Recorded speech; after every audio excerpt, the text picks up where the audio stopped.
Good morning, your favorite rambling redhead. How you doing today? It is a beautiful Saturday out here, or I'm sorry, a Monday. It is a Monday today, and just getting up, getting our day started. The birds out and about. Here, who's over here today? Oh, Kentucky. Where's everybody? We're all over here, just enjoying the lovely weather today. It's beautiful out. So, how are y'all? I posted last night the first video with our new 2008 Trail Light travel trailer, and it's the best video it's done of mine so far. So thank you guys for that. So if you're seeing this for the first time, don't forget to like the video, subscribe to the channel. There'll be more content on that. Just out here this morning, I gotta check on the plants. The auto watering system went in a couple weeks ago now, and it's all dialed in and working great. They get about 15 minutes of water, and this was actually my last plant. I was waiting to sprout. There was the what are those? I forget. It's the squash. So I was waiting for those guys. They were coming up from seed. So all this row and this row came up from seed. You can see how fast these guys came up. That's beans, sweet peas. All those came up pretty quick. So just kind of checking these guys out. The water looks really good. Water amount anyway. I got to get one more tomato cage out today to put on that last guy over there. So you can actually roll back a couple of videos and you can watch us build this whole garden setup here. So it's working really well, especially with the birds, because they get to it, because Kentucky, the lighter colored chicken there, is a big fan of Brussels sprout leaves. So yeah, everything's looking great back here. Got 3 eggs this morning. Chicken just about fell into the duck pond. So a lot going on today. I have got to put the weight distribution hitch on our Suburban today. I got to go to Tractor Supply and pick up a bag of feed for them birds. I got to pick up a bag of hay, or a hay bale. There's Yaketa. With the help of a hot dog yesterday, she became my friend, so that's cool. But we have the camper out of the driveway and hooked up to White Betty, our Suburban.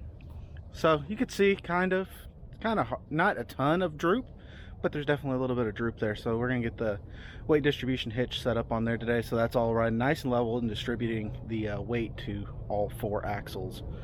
I'll talk a little bit more about how those things work when we get to it, but it's been a busy week. I've got my used to be my car. This is my, or was my $500 Honda Civic. Bought it. I drove it for a year, and for a while the overdrive and the transmission wasn't working, and reverse didn't work. So I could only park in places that I didn't have to back out of, or I had to get out and push. Reverse started working again. I continued driving. It gets like 40 miles to the gallon. 99 Honda Civic.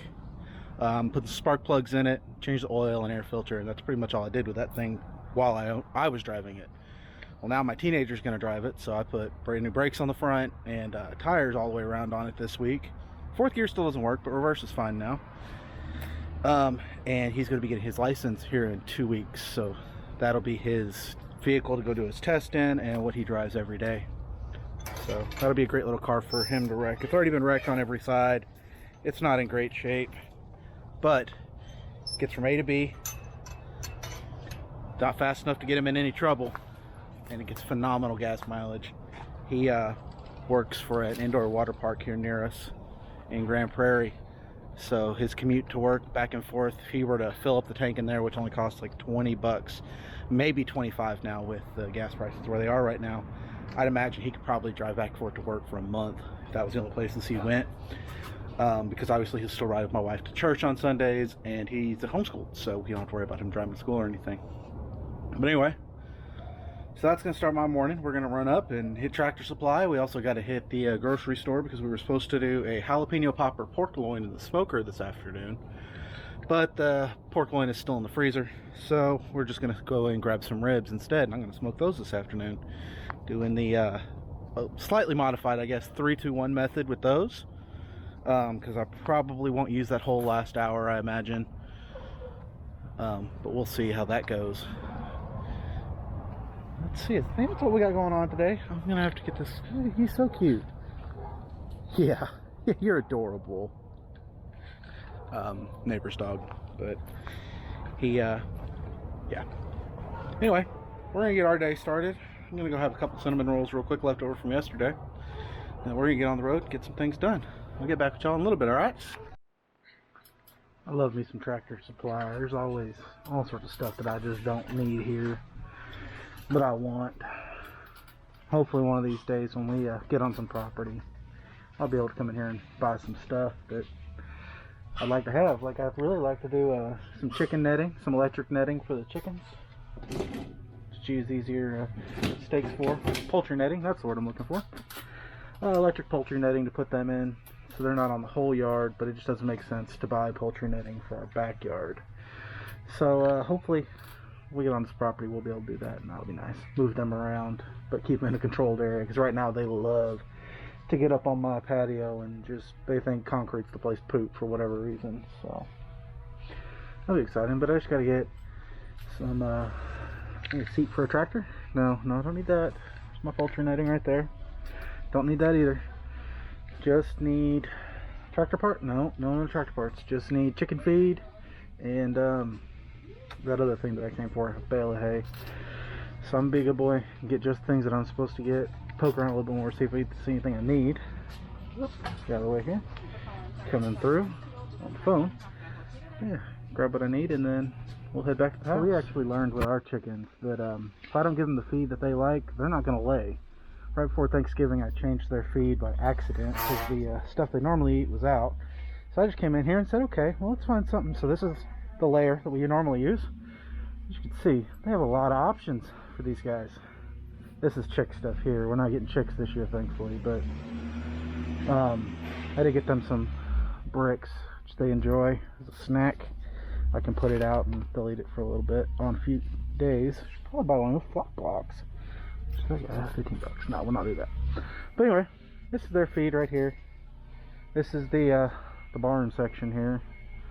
I don't see any hay bales. Oh, they're right there. Those guys right there that I use for their bedding. So yeah, just grab what I need. If you've never been to a Tractor Supply, even if you have no reason to go to one, it's worth making a trip just to see kind of the stuff they got in here that's going into raising food and stuff. Alrighty, so I'm getting started on dinner here. We are doing some ribs with corn on the cob, salad tonight. And the ribs are going in the smoker. It's a little late, it's about 1 o'clock now. I'd planned to get these guys in there at noonish, but Drake was finishing up his school, so we're a little behind where I wanted to be, but I think we'll be alright.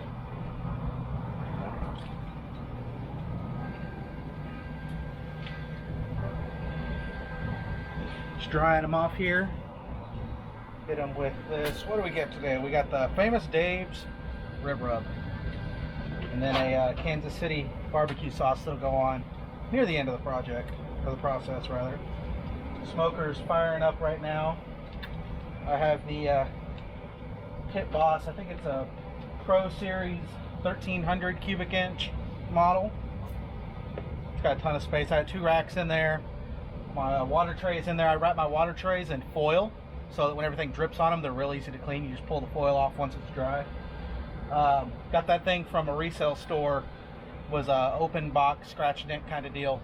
The auger on the bottom was a little clogged up, but pulled the whole thing apart, cleaned it out, put it all back together, and it's worked great ever since, except for I busted the knob off the original controller putting all the racks in and out the other day, so I had to replace the controller, so it has an aftermarket one on it now. But other than that, it looks to be doing great. It's steaming up now, so that water's getting up to temp. I'm just going to get these guys thoroughly dusted, this Famous Dave's, and they'll be ready to go in there. They'll go in for 3 hours at 200 or so, 225. Then I'll wrap them up after that, get them real moist, wrap them up for another couple hours, and then they'll do an hour in the open with barbecue sauce on them every 15-20 minutes or so, and we should be rocking and rolling with some delicious ribs. Alright, so I got the smoker going, I got chicken feed picked up. It's time to get this low distribution hitch installed. So if you don't know what a low distribution hitch is, I have a 32-foot trail cruiser behind our 1999 Chevy Suburban. Now, the dry weight on this trailer is 4,300 pounds. This Suburban's more than capable of towing it. But what it does is you can kind of tell, but the front end of this trailer is dipped down a little bit. The back of the Suburban is dipped down a little bit because we just have a conventional hitch on here. Just your normal run-of-the-mill, the one you smack your knee on every time you walk through a Home Depot parking lot on the back of some guy's truck. But it puts all that weight at the hitch point, which causes basically the back and the front to dip. So what I'm going to do is this hitch uses a set of bars and links the two at the center, and through some witchcraft basically distributes the weight to all 4 axles. So now the only requirement that I had really to tow this was a brake controller, because my trailer has brakes on both axles. And it makes it so I can stop a lot easier. Obviously, instead of just the brakes in the Suburban, I've also got the brakes back there. Should stop great now. But the hitch is not required, but it is going to make towing this trailer a whole lot easier. Now, I also have a sway control system for this hitch. I've never used one before, but it's supposed to help with the trailer trying to kind of shimmy on around behind me as I'm towing it. So we'll see how that goes. Like I said, I've never used one before, and I've heard definite mixed reviews about them. But I'm going to walk y'all through the process here. Let's go pull out the hitch real quick. All right, so I have the wheels on the trailer chalked up, and I'm going to pull it off of the hitch now. And you should be able to see pretty clearly as I lift this up, the weight coming off of both vehicles as I do that. So let's see.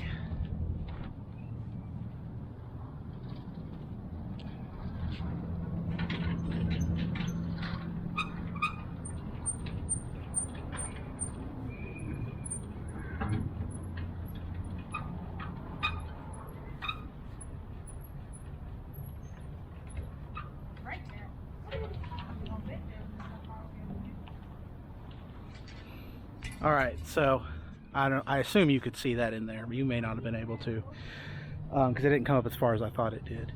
But I do have the trailer is up right now because it's above the ball. So I'm going to pull this Suburban forward, get my measurements for the hookup, and start putting this whole system together. All right, so I've got the Suburban pulled forward, and I've already gotten my wheel well measurements. So I measured from the top corner of these wheel wells, so I get my height.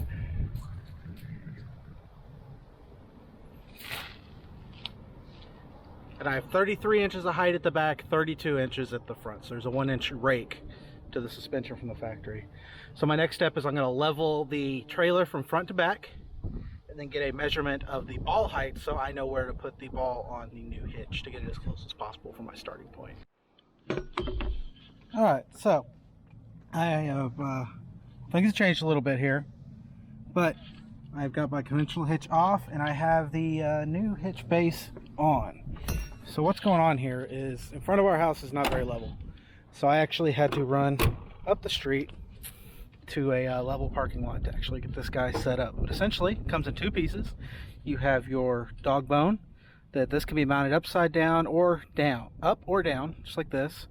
And that gives you a pretty big swing of heights. This actually has to be set on the lowest setting. So once you get it, the trailer leveled, you measure to the top right here, and that gives you a height. Then you use that height and set this ball as close to that height as you can possibly get it. In my case, I believe that height was 19 inches, and this is at 20 at the lowest setting. So that's as low as I can go. So once that's done, the sway control arms go in here, and there is a bolt there and a nut there to adjust this angle, so that once the sway control arms are on, they sit level. And that is where this is at right now. So now the next step will be to tighten these bolts up, which I don't have my big torque wrench out to do that with at the moment, but I will get that done before I use the hitch. Is tighten these 2 bolts up so that they are tight. I think the book called for 200 foot-pounds of torque on those. So I am going to go ahead and back up and get hooked up to the trailer now with this guy, and we will go through the next steps, putting on the sway control arms and so on and so forth. Alright, now that we've got our hitch all settled in, so these are the weight distribution arms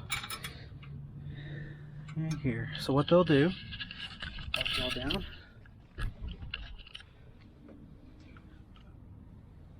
these will just pop right into the bottom sockets here.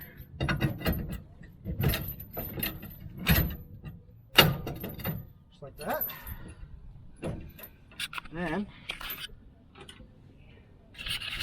safety pin here on top comes out. Arm comes down.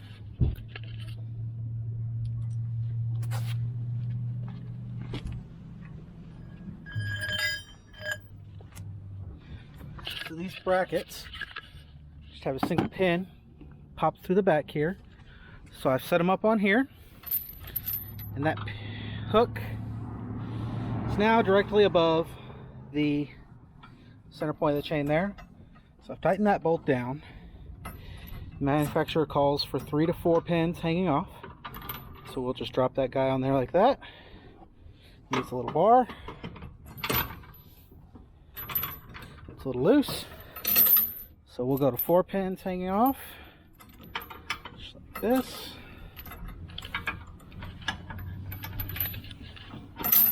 Oh, not happening with one hand. So we'll go to 1, 2, 3, 4 hanging down. Make sure that's not tight.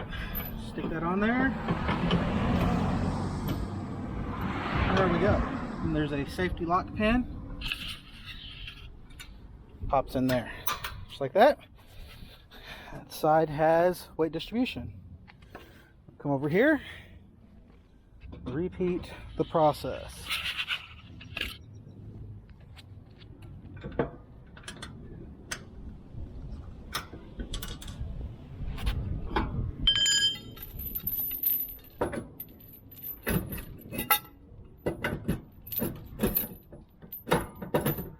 Slot that in.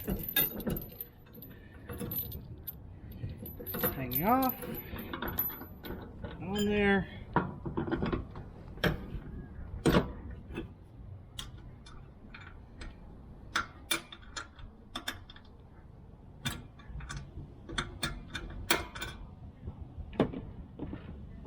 There we go.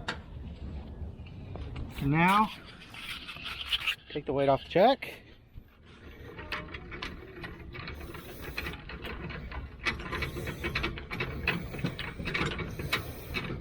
Alright, we're taking the teenager to work. Okay. And Drake is inside the trailer, clearly. Yep. And we are all weight distributed. So before measurement, where are we at now?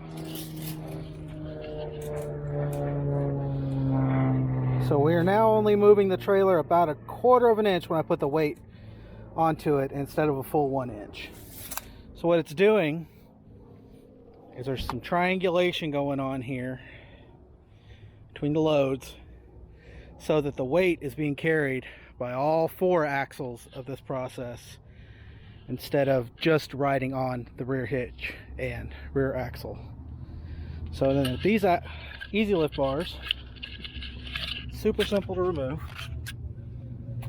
Just going to release the pin, or release the chain.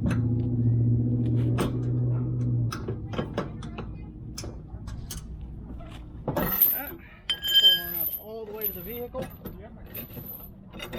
and they pop right out. Alright, so this is the sway control bar. Drop it on here. Safety pin. Put it on. And we'll loosen this guy up. Slide it out. On there. Another safety pin. Tightens back up.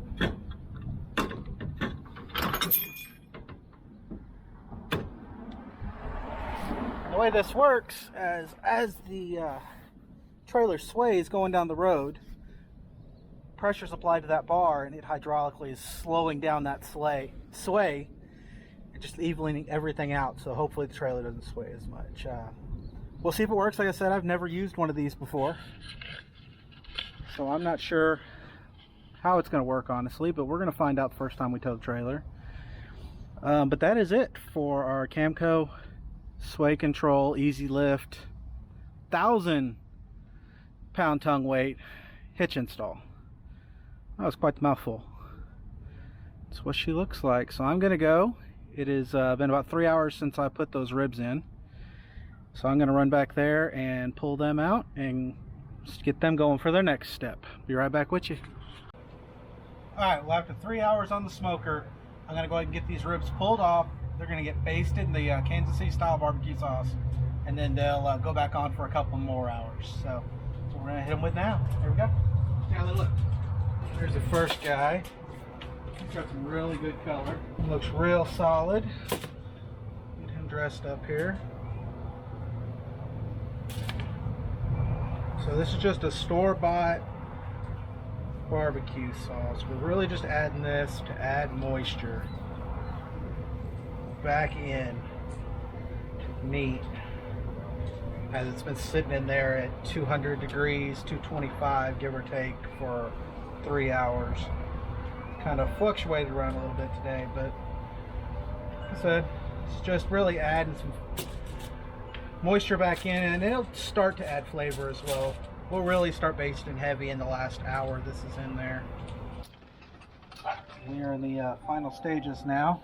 About to baste these guys. Looking great.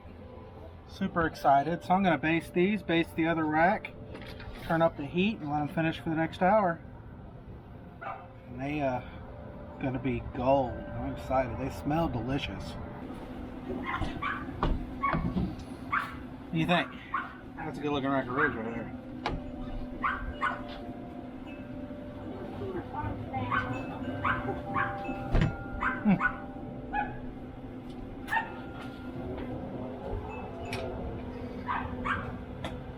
Yeah, that looks pretty good. Alright, these guys came out great. As you can tell, we've already been into that one. Tasting really good. Getting the corn on the cob and the salad together now. And the smoker's out here just cooling off. Already cleaned the glass. So that's going to do it for today. I think we got a ton done. I had a lot of issue with filming the hitch install, just because the hill and everything. So we'll see how that looks when I get it edited together.